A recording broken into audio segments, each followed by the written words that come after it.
There's nothing more nurturing and comforting than a big bowl of dal. I absolutely love it. It's one of my go-to recipes that I keep on my menu at home all the time because it's cheap to make, the kids love it, and it's so good for you. And I'm gonna show you how to do a really simple one with ingredients you've probably got in your pantry.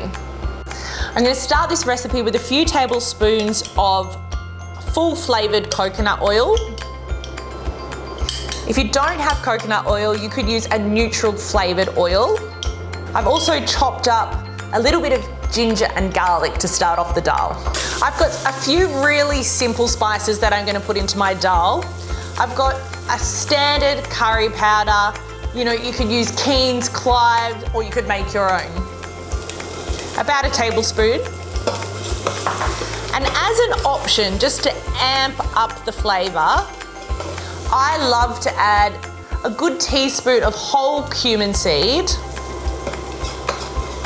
And if you'd like a little bit of heat, which I do, just some mild heat in my dal so the kids will still eat it, some red dried chili flakes. You just want to toast that all off just until it's fragrant.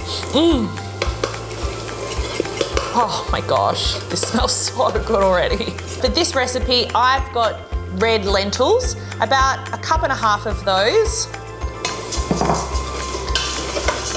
Just stir the lentils to coat with all the spices. And now I'm just gonna add some water.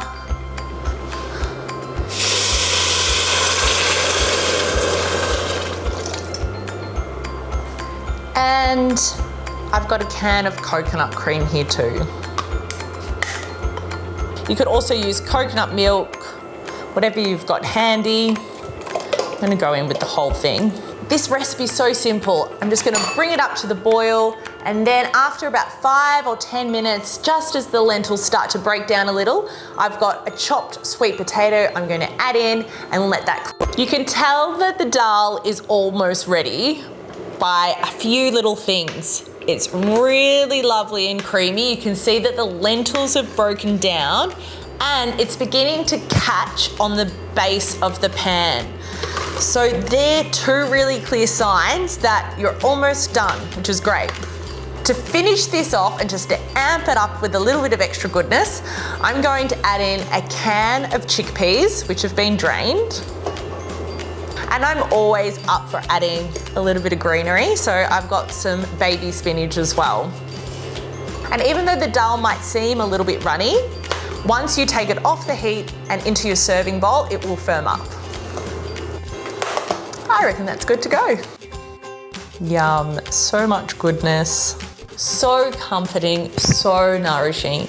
I love to finish off my dal with just a little bit of extra seasoning. I've got some fresh coriander leaves. And this recipe is perfect for any vegetarian or vegan friends that you might have without sacrificing on flavour.